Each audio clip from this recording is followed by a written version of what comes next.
Turning to the U.S., evacuation orders are underway in Southern California for more than 160,000. Catastrophic wildfires have claimed the lives of at least 11 people and 13 are missing. But officials worry that number will rise. Lee Waldman is in the Pacific Palisades with details on the mass devastation left behind and the risks residents face as wind speeds are expected to pick up. The firestorm in Southern California stretching east Saturday, and now new concern over the wind speeds increasing, posing a further threat. The multiple blazes combined singeing nearly 40,000 acres in Southern California, decimating communities. It's okay, Alyssa. It's like your heart's been ripped out. We have everything. We have our lives. And stomped on and thrown away. And you're just trying to find a piece to put it back together. The Pellegrini family lost a restaurant of 40 years. Like so many others, they've lost so much. 2 doors down, the house is gone.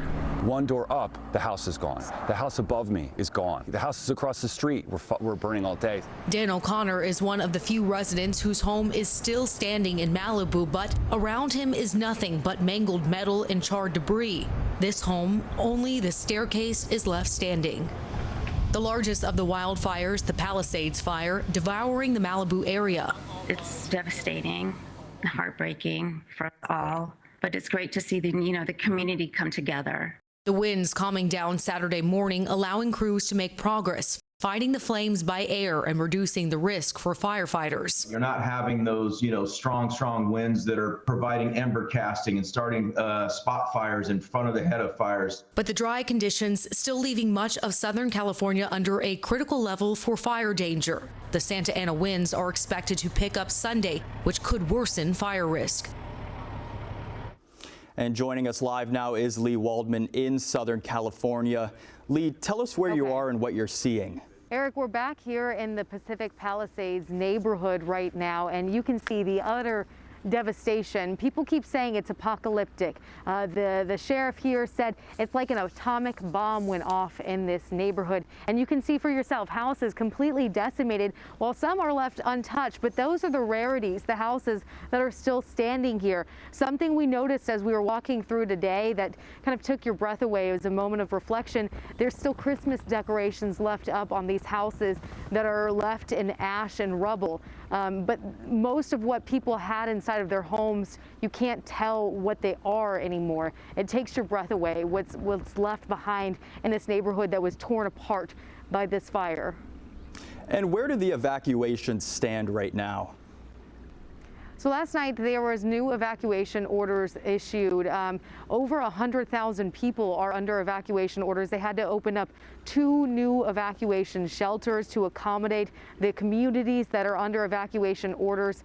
We're staying at a hotel not far from this area. Thankfully, the area we're in is not under an evacuation order, but we were hearing from people that are in that hotel who are evacuees who fled their homes trying to find somewhere safe, and they were watching the news coverage of the fire, and we could see the fire burning on the ridge behind us, and they said, thank God we left when we did. You know that there's a huge sense of fear for the people in this community as those new evacuation orders come out and as the fire crews are working to get this fire under control and get it contained.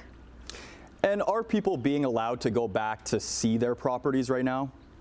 So we actually saw a caravan of vehicles being led by a law enforcement officer earlier today, and it seemed like they were taking them through to see their homes, see what's left of their homes, if there's anything salvageable.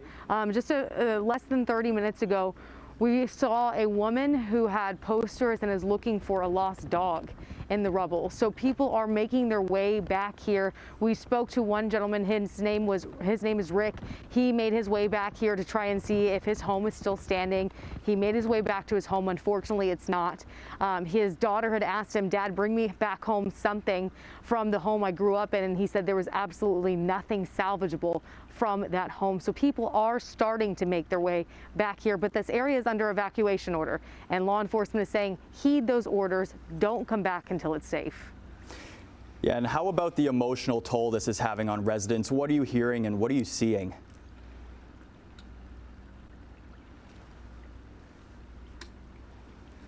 Yeah, obviously this is taking a huge emotional toll on people. You know, what we keep hearing, it's not just the physical that has been taken away, the homes and the physical items that you can replace. It's the memories of the homes that people grew up in. And that's what we heard about some of the victims that were killed, the people who didn't want to leave their homes, that they had such an emotional attachment to their homes. They died while trying to fight the fire themselves to protect their homes. So obviously this is taking a huge emotional toll on this entire community for people who are desperate to try and save something, but now they're left with only a backpack or whatever they could carry out whenever they were forced to flee and evacuate. That's Lee Waldman reporting live from Southern California. Thanks, Lee. The West Kelowna, BC fire chief says the devastating LA wildfires are a powerful reminder of a summer 2023 blaze that hit the southern interior of the province. It descended on neighborhoods surrounding Okanagan Lake and destroyed and damaged almost 200 properties. Jason Brolin says it's haunting to see the devastation in Southern California. He says the fires are an important reminder that communities must be proactive about the risks of large wildfires near urban areas as climate change triggers more blazes.